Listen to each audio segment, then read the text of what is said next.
Hi guys, James at Rampant Lion Reviews again for you today with another beer review. For this one, we are going to head down to Hungary once again for the first time in what feels like a good long time. We're actually going to return to a brewery that has featured on the channel once before, and when it comes to Hungarian craft beer, these guys are perhaps the most recognisable Hungarian craft brewery across the continent. So yeah, hopefully we'll see more breweries breaking out of the country as well. But these guys have built a very good reputation for themselves. The last beer that I tried from them was very nice, and the one that we're going to look at today is one of their flagship beers from what I understand, and it is at the other end of the beer spectrum from that last one that we had too. I think I got the last one when I was on holiday in Estonia of all places. So yeah, Hungary is a country I need to go and visit, and somewhere where I need to explore the beer scene a little bit more. So give me your recommendations. Let me know what beers and breweries we should be checking out from Hungary. But needless to say, I'm very curious to see what this one is going to have in store for us. I've been chasing this beer for a little while.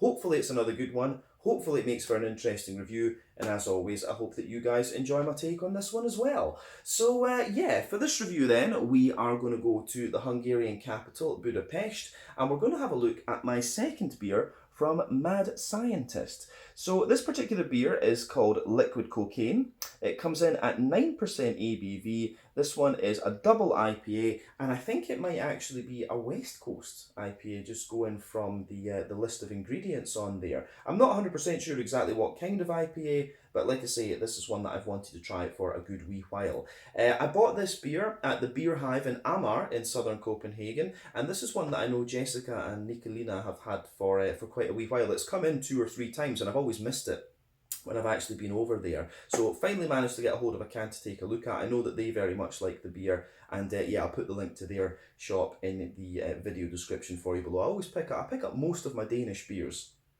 from them actually, and a few other interesting things.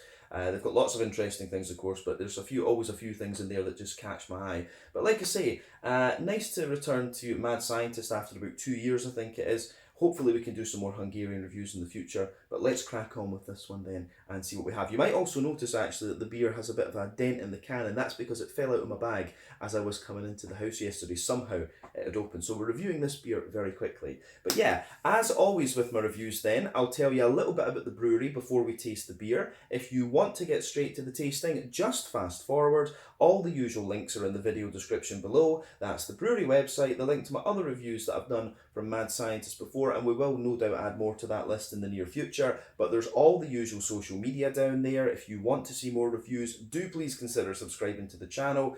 The support you give is massively appreciated, and you can of course go into the channel homepage and search for beer based on geography. The channel's got a geography based tagging system. You can also check out the playlist of beers from different countries. We'll make one for the Hungarian beers, and you'll find this one in there along with the others. And if you're watching from Hungary, get in touch through Instagram. Let me know some beers and breweries I should check out. And like I said, I do hope to visit there in the next year or two. My dad did a lot of work in Budapest back in the early 90s, so I need to take him back there at some point. But let's crack on then and have a little chat about Mad Scientist. And I do apologise in advance for any bad Hungarian pronunciations. It's probably the most difficult language in Europe from what I gather.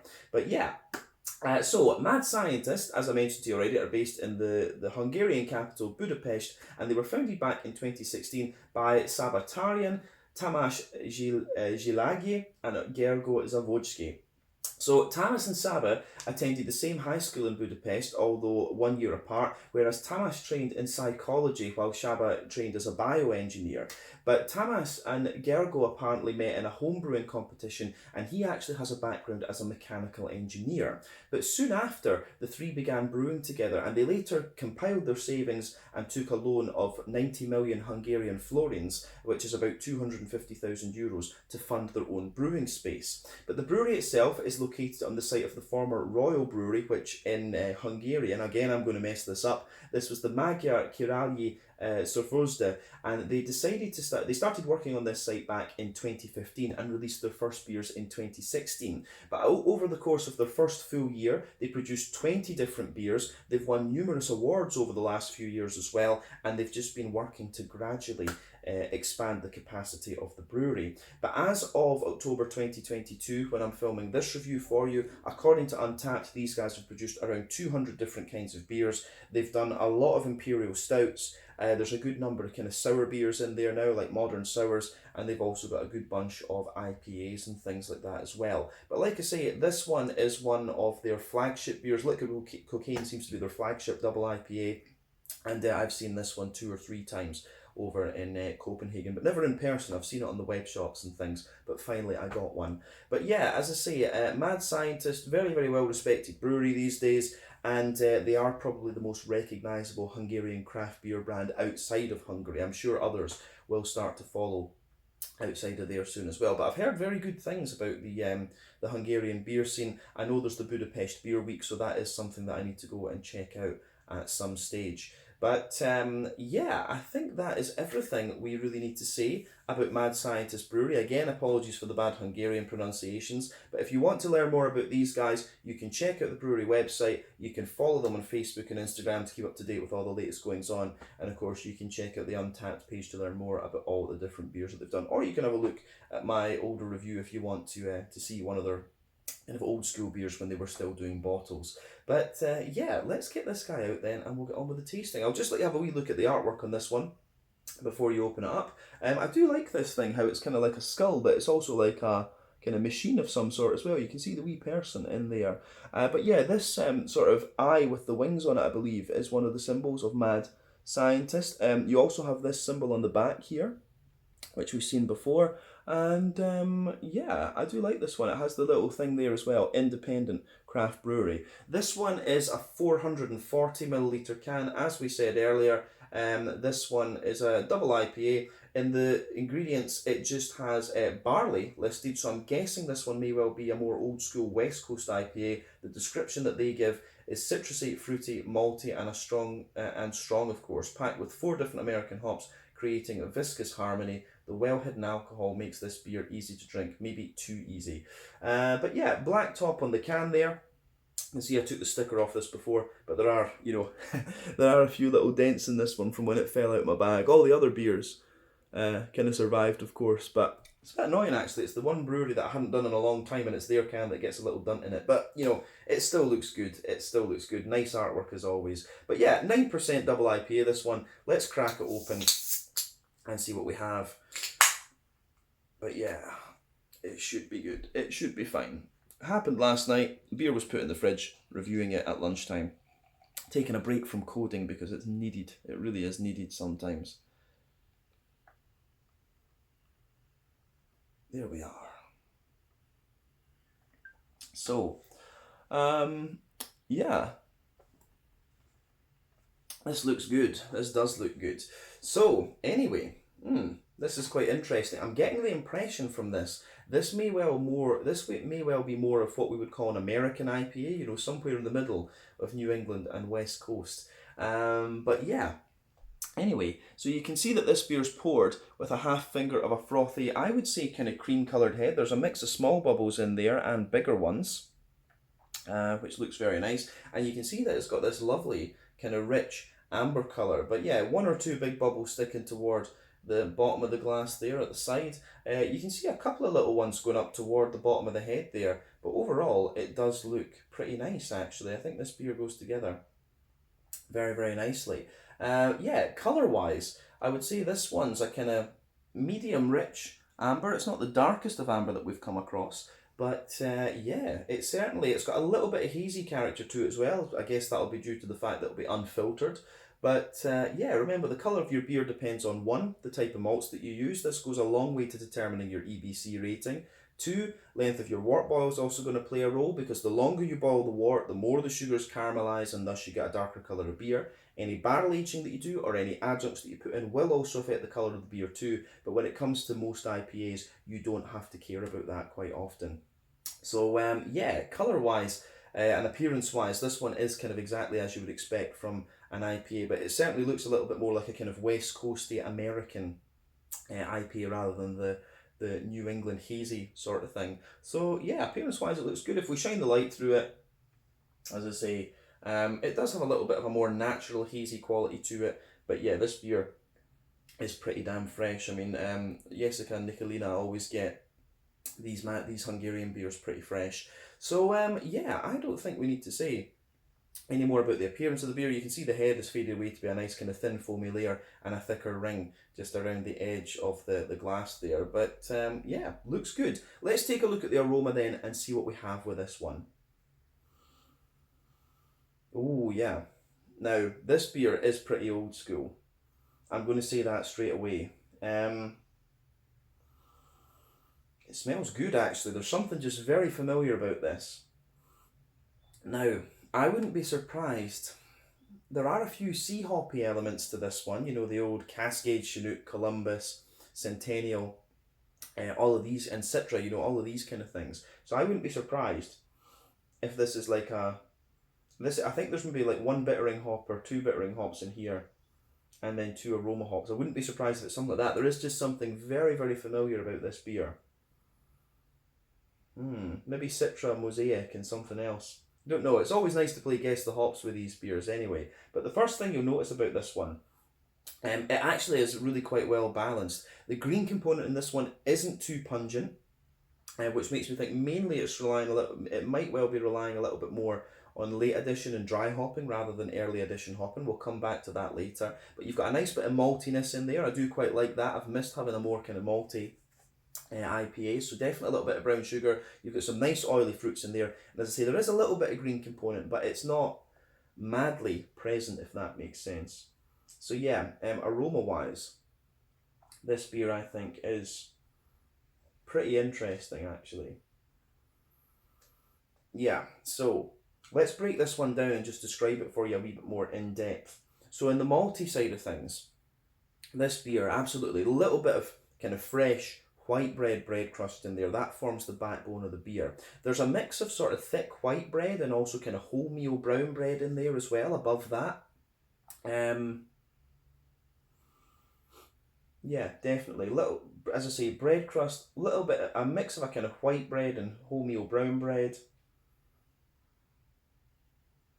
And then above that, yeah, you start to get some of the other things. So there's a good little bit of, yeah, there's a good little bit of kind of brown sugar in there, nice oily brown sugar. And you've also got a little bit of a more biscuity quality to this one as well. So yeah, there is a bit of straight up caramel in this beer, absolutely. And it makes kind of sense. I mean, you think about the different types of malts that are in here, it's going to be a more kind of brown sugary malt that's giving you the kind of ambery colour that this beer has. Probably some kind of darker crystal malt, I would say. Or medium crystal malt, probably. The dark ones, of course, are kind of more mahogany colour than this. But yeah, definitely some straight up sweet boozy caramel, a little bit of a kind of McVitie's digestive biscuity type quality, and you've also got a little bit of yeah, you do also have a good little bit of a white yeah, you do also have that little bit of white brown bready character in there just underneath. There's maybe one or two little tiny hints of a very slightly woody aroma to this one, but yeah, overall the malt base is kind of pretty much what you would expect, to be honest.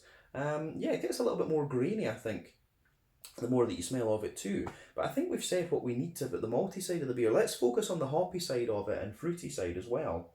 So when it comes to the green component in this beer, as I was saying, I suspect this beer, I think it will have some early addition hopping, but I think this one, I just get the impression from it that it's probably relying more on late addition and dry hopping. So remember, when you're brewing beer, you've got three types of hopping. Early addition hopping within the first hour of your wort boil normally. That gives you most of your bitterness. You've got late addition hopping, where you have the, it's in the last kind of half hour of the wort boil, so that gives you a little touch of bitterness, but mainly flavour and aroma. You've got a trade-off, of course, over the period of the wort boil from bitterness toward flavour and aroma, and then dry hopping is all about flavour and aroma. So yeah, I get the feeling, because the green component in this one isn't madly deep and dank, I think it's mainly using late addition and dry hopping. If you go to the old school West Coast IPAs, you get a lot more deepness and dankness out of those than you do out of the more kind of bright and floral New England IPAs, in a sense. So that's always something to bear in mind. West Coast IPAs use all three, New Englands rely on the latter two mainly. But yeah, aroma-wise with this one, the green component for me, there's a little touch of earthiness in there. There is a wee bit of herbal character too, but that's very minimal. And mainly, it's a mix of like floral and grassy sort of thing. Yeah, it's kind of interesting how all that goes together. It's almost got a little, I get a good bit of like butterscotch. When I sugar this beer up for sure, from the malty side of things, I do actually get a little bit of a Werther's Original butter candy type note out of this beer too, which is quite interesting. Yeah. So yeah, definitely a mix of, I think it leans more toward the grassy side of things, but yeah, you do have a little bit of floral character behind that as well. On the, yeah, on the floral, on the fruity side of things, brain's not working. On the fruity side of things with this beer, it does seem very familiar. I think it could be Citron Mosaic or something like that. It's always difficult to play guess the hops with beers these days because there's so many different hops out there. But yeah, on the fruity side of things, for me, this beer, it has a little bit of like a kind of dried apricot-y sort of thing. There's definitely a bit of like a more oily mango as well. Maybe little bits of pineapple. So I think that could be coming from something like Citra. Or, Idaho 7 would maybe give you that as well. Simcoe potentially. There's a lot of different hops out there. Victoria's Secret is another one. But yeah, for me, I get a dried apricot, oily mango, a little bit of pineapple, but there is a wee hint of a kind of orangey note to this one as well. Like a little bit of, a kind of brighter tangerine or something like that. Maybe Mosaic, and Mosaic would make sense in this beer to me. But yeah, there is definitely a little bit of an oily orangey character in this one. Amarillo, Mandarin of Bavaria, you can mention all these things. It's a little bit difficult to pick out, but yeah, the fruity side of this beer, generally speaking, there's a mix of tropical note in there, there's a bit of drier stuff underneath, and you've also got that more oily orangey character to it. But regardless, the aroma is very nice, this one, and it's quite, it's certainly getting me curious. So we'll put the rest of the beer in. And as I always say, take a wee bit of time to enjoy the aroma of the beer before you get stuck into it. But I think it is about time that we have a taste of this one then. So yeah, this one is the Liquid Cocaine, a 9% double IPA from Mad Scientist Brewery in Budapest, the Hungarian capital. And let's see if I can get this right. Slanje, skol, cheers, or as they say in Hungarian, Ese Jegere, if I have that right. Anyway guys, cool to have another Hungarian beer on the channel. Cheers.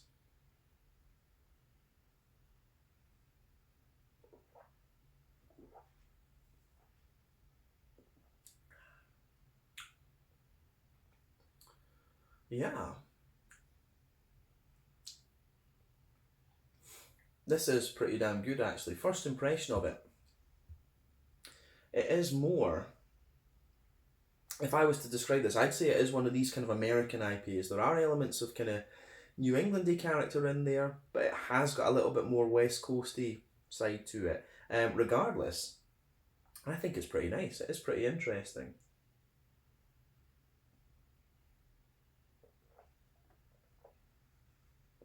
And it is quite different from the other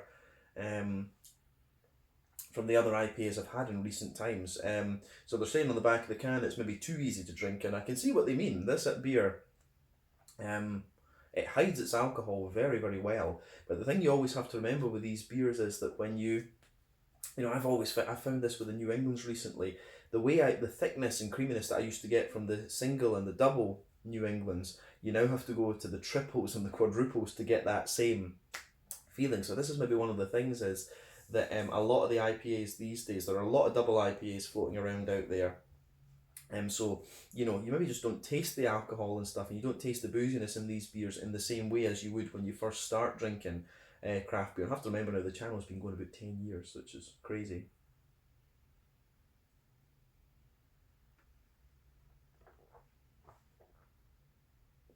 So,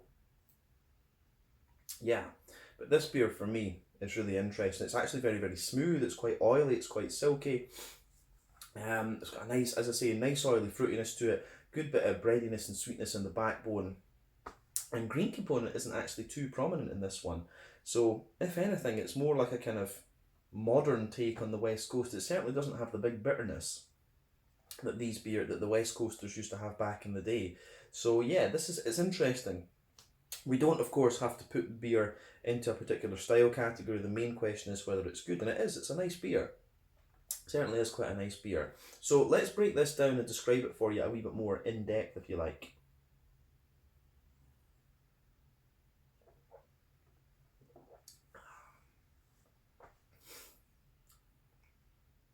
So, where do we start?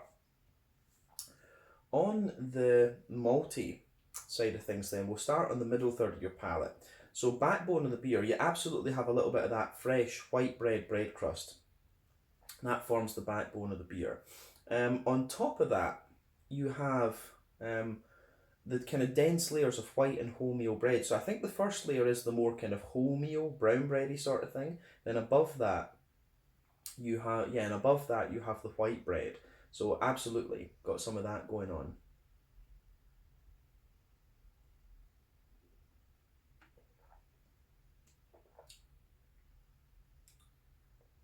So yeah, bread crust, wholemeal bread, white bread, and you do, toward the front of that middle third of your palate, you do start to get just a little touch of a kind of woody quality to the beer.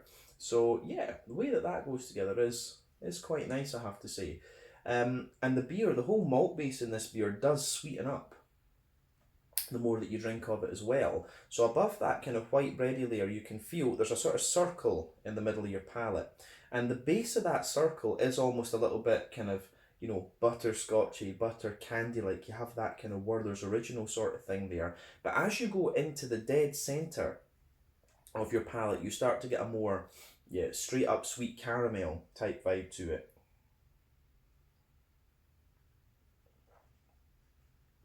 Yeah, there is a little bit of that kind of straight up sweet caramel thing going on in the middle of the palate there. So that's pretty interesting.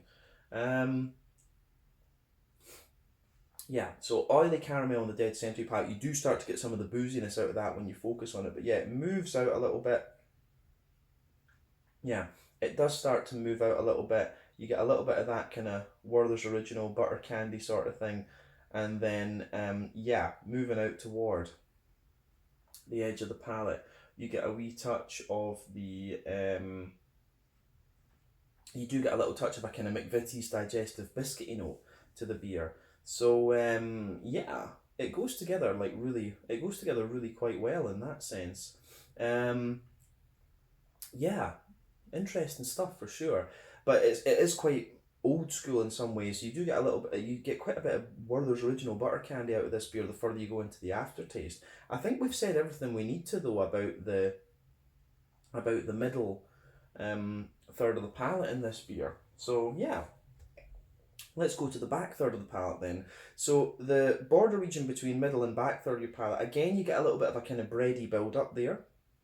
Nice little bit of bready build up. Then the base of the back third of the palate, you can feel the bread crust is a little bit more grainy. And remember that trend that,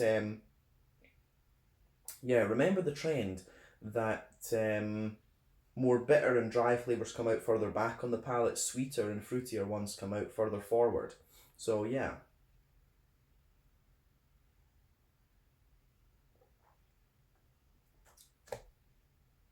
So yeah. Back of that one, at the back of the palate, as I say, a little bit more of a kind of grainy, bready palate there. And then on top of that, you've got the brown bread layer, which feels a little bit taller actually, and a wee bit more grainy. But then above that, you've got the bigger, white bready layer as well, the kind of taller one. It feels a little bit taller and a little bit more airy and stuff like that for sure. So the way that goes together, I think, is pretty nice. And then on top of that, you get some of the more kind of airy, yeasty esters to the beer as well.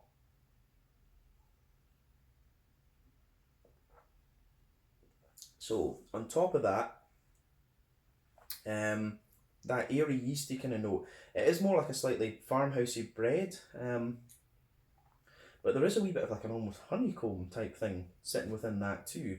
But yeah, the back layer of the beer, the back third of the beer, definitely more, taller brown bready notes taller white bready notes. And yeah, back of the back third of your palate, you can feel the flavour is taller. Then as you come further forward, it just kind of squashes together that little bit more. So yeah, the way everything goes together in this beer, I think, is pretty nice. Yeah, in terms of the hoppy side of things for this beer, then back corners of the palate, you've got a nice little bit of earthiness in there for sure. Then the green component, as you come further forward, you get a little bit of herbal quality, but as you push forward to the front corners of the palate, it's definitely a wee bit more kind of floral, and it's definitely a wee bit more kind of floral and aromatic for sure.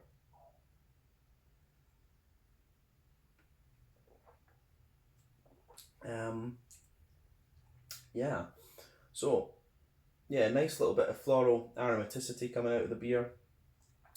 Good little bit of kind of grassy character in there. So yeah, it's actually the green component. The further you go into the aftertaste, it actually gives you a little bit more bitterness, but we'll come to that later. I'm still trying to decide how that's going, but yeah, a little bit of floral character toward the kind of front corners of the palate. Then round the front curve of the tongue, it is lighter and grassy, but as I say, it's quite a wet and slightly oily green component that you get out of this beer. So that's interesting in itself. Yeah. Yeah, a wee bit of earthiness, but mainly floral and grassy. I think that's a good way to kind of sum it up. But let's look at the front third of the palate and the fruity side of things then. So first off, the border region between front third and middle third of your palate.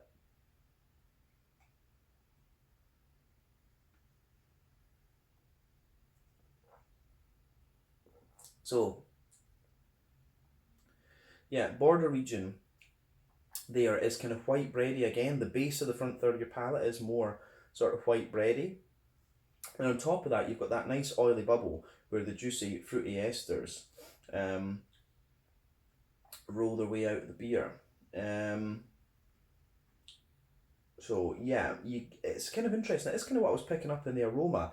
Like at the back of that front third of your palate, you maybe do get just a little touch of passion fruit or something like that. There's just a little bit of it, but as you come further forward, you've kind of got a base of like a sort of dry apricot in the back half of the front third of the palate. Then above that, there's a more oily, mangoey quality, and as you reach the middle, as you reach the middle of that front third of your palate, you start to get a little bit of a you start to get a little bit of a more kind of pineapple-y note, which is interesting. But when you move into the front half of the front third of your palate, there's a few other things going on there.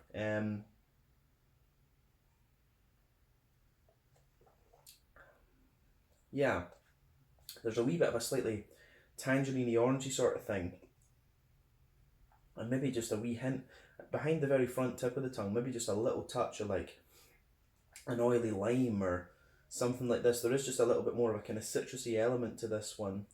Something makes me want to say Centennial with this. There's just a bit of that lemony limey quality that Centennial always used to give. Equinaut, of course, would be another option in there, but yes, Centennial's a more lime leaning, a more lemony leaning hop.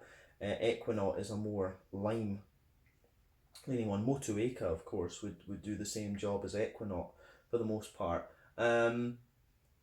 So yeah, it's interesting that yeah, just a bit of more orange and a more kind of citrusy, lemony limey character on the front half of the front third of your palate. So I do like how that pieces together in this one. Yeah, it's good. It's good. So I think we can leave it at that for the flavour in this beer, but the fruits overall are just quite oily and quite nice, I have to say. Yeah, so let's round off this review then with a wee look at the mouthfeel. So on the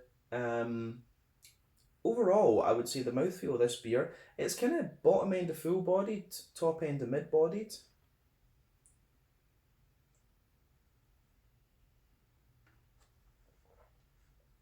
Yeah, I think that's fair to say.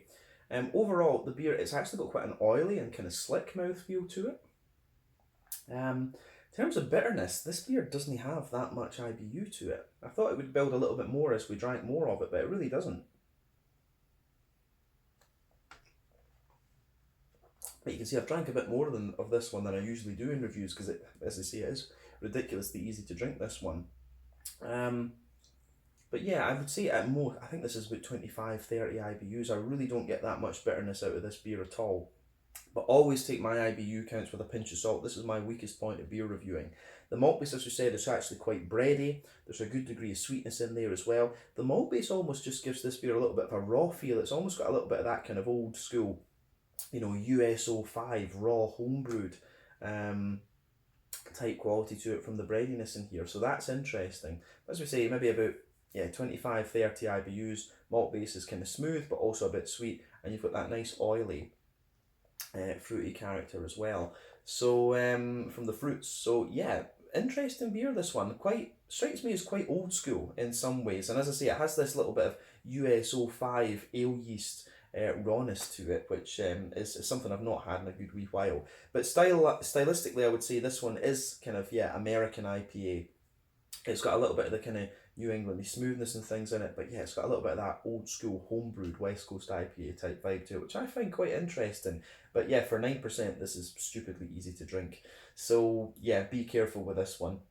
But yeah, I think we can leave it at that. So yeah, this one was the Liquid Cocaine, a 9% double IPA from Mad Scientist Brewery in Budapest in Hungary. My first Hungarian review in quite a wee while. So yeah, once again, thank you for watching my beer reviews. Until the next time, please like, subscribe, share, all the usual YouTube stuff. Let me know your own thoughts on this beer in the comment section below. Let me know what your favourite beers are from Mad Scientist 2. Do get in touch and let me know some other Hungarian beers and breweries that I should check out. I would love to explore the Hungarian beer scene a little bit more. But yeah, thank you for watching. Check out my social media, check out Mad Scientist social media, and we'll see you guys very, very soon. Slàinte, skål, and cheers.